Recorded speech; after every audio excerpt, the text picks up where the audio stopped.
Hey, it's Catherine here from Moonstar Lodge, artist, author, educator. Been doing this for a long time, since 1974.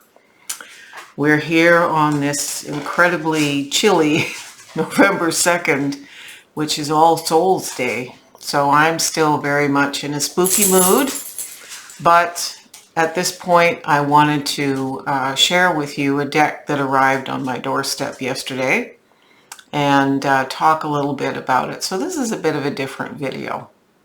So let's go to the cards.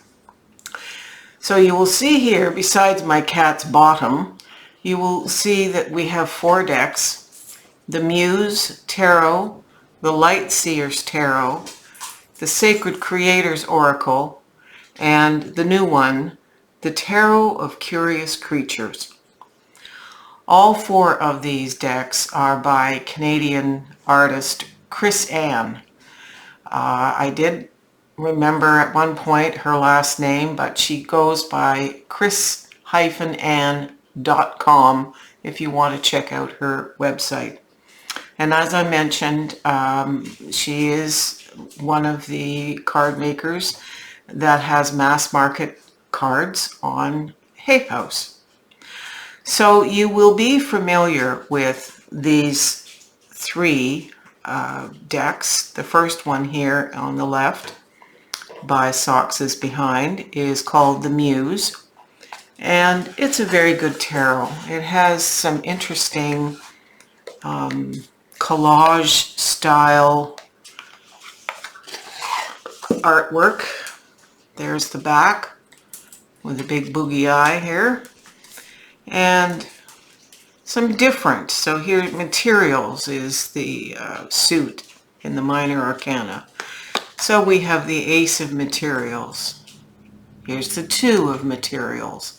So this is the same as Pentacles, and you'll see we still have the concept of balance.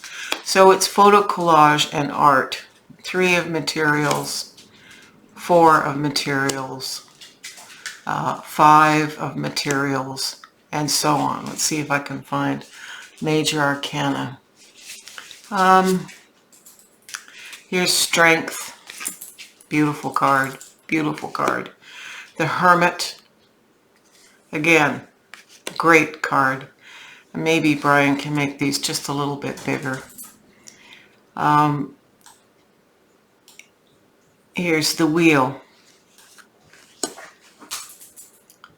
Justice. The Hanged Muse. Death. Temperance. The Devil. The Tower. And so on. Right up to Awakening. This is a beautiful card. Awakening and the World Cosmos. So you can see that that has photographic elements, and as I mentioned, it's a collage style. It's beautiful. One of the bonuses about that particular Chris Ann deck, for example, is that it's inclusive. You have all races, you have different body styles, some age variants, that sort of thing. The Light Seers Tarot, now this is the mass market version. There was an original version. It is slightly different art. Again, we have this diamond shape. It's not exactly an eye. It could be interpreted that way. So here's our Fool. So these are drawings. Here's the Magician with the Lemniscate or the Alpha sign. We have the High Priestess. The Empress. So you can see this is more of an art, fine art style. The Emperor. We do have mixed genders in this one. The Hierophant. We have the Lovers. The Chariot. Strength with a lamb instead of a lion. The Hermit. And so on. Very creative, very innovative interpretations. So that's drawn as a fine art piece. This is one of the best general purpose tarots I have. The next one here, the Sacred Creators deck. It's actually an oracle. It's not a tarot. It has, I believe, 67 cards. When I first saw this come out, being as I'm a tarot collector, I read the description and kind of went meh. But then I actually listened to Spirit and I picked it up. And again, we have this triangle with an eye-like orifice there. And this is extremely well done. So the Sacred Creator is asking you to pull cards to look at where it is you want to go. So these aren't simple affirmation cards. There's actually a really good book here with instructions on how to utilize the particular sayings here on the cards. How do you incorporate that into your creative journey? Here's one. Befriend the word polarize. Whoa, journal that one, kids. That's a card that actually really incredibly impacted me. The distraction of shiny things. As a maker of jewelry, I can get that. Anyway, this is a really valuable deck, and I've had the opportunity to use it with respect to my writing practice. And if you're any kind of artist or creator, Chris-Anne has done a major bonus thing.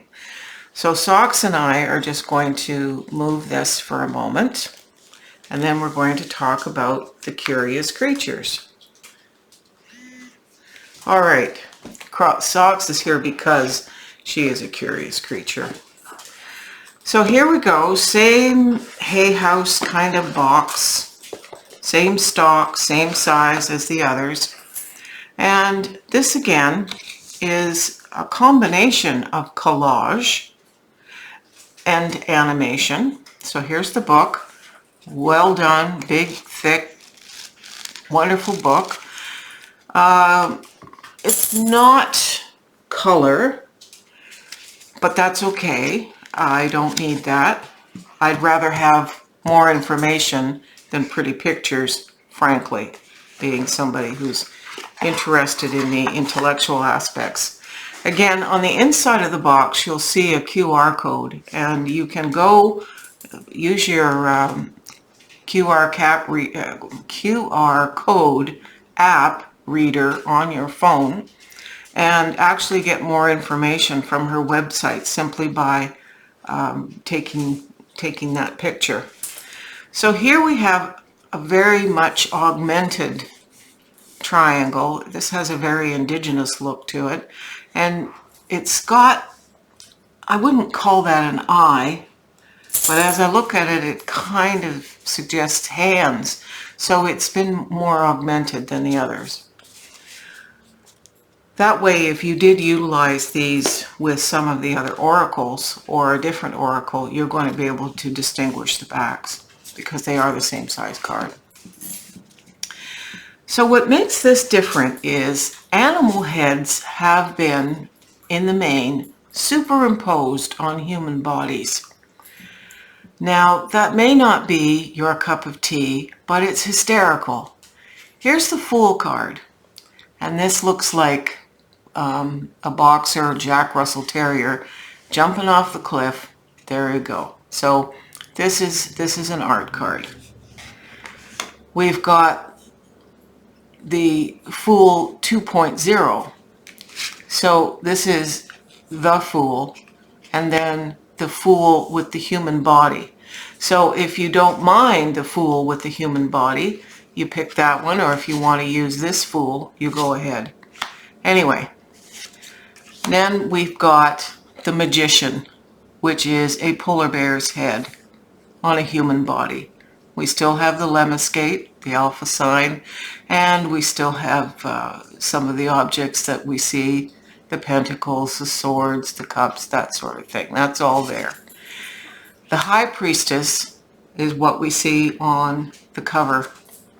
of the box, and because it's a raven, I just absolutely chuckle at this in a good way. It lightens the load. Now, what's interesting is this high priestess has the black feather and the white feather. If you look at a traditional old-timey Rider-Waite deck, you will note that the priestess sits between two pillars that say the letters B and J, and those represent two pillars within the Temple of Solomon. So many of the attributes, she's still got the moon on her head, they're there. They're traditional. You've still got that symbology to work with.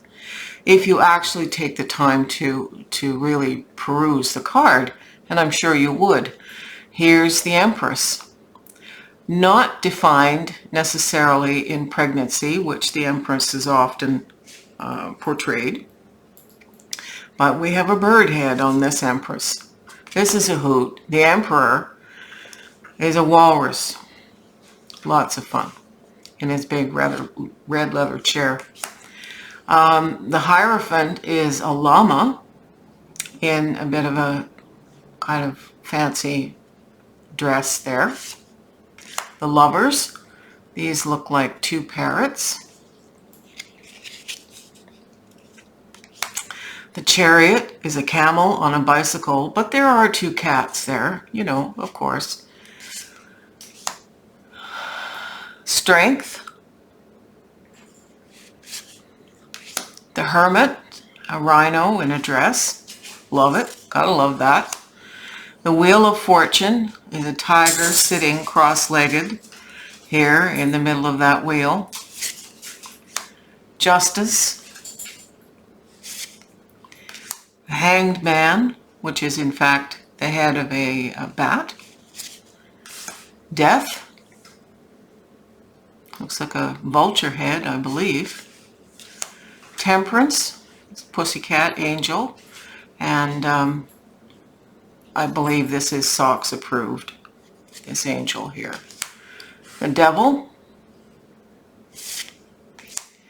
the Tower, so you still have lightning, you still have the tower in the background, but you have this being falling. The Star, the Moon with a wolf in a dress howling. The Sun, I think that's a lizard. Judgment, a raccoon with angel wings and a trumpet. Oh my. And the World. So that's your major arcana. You have more recognizable suits. You have wands here. Again, they are pippish, but they are all illustrated too. So we have these effects. So there's your wands. I'll flip to cups. There's the Three of Cups. Frogs in dresses having a party. There's the Two of Cups. That's dolphins. Four of Cups. Very morose looking rabbit here. And so on. That's kind of cups. The Knight of Cups. Here we have swords. That's a hummingbird. There's the Two of Swords, which is a jaguar. Three of Swords. Looks like a seagull. Four of Swords. Five of Swords. And so on. And then we get to Pentacles. So there's the Ace of Pentacles, which actually just has a human hand.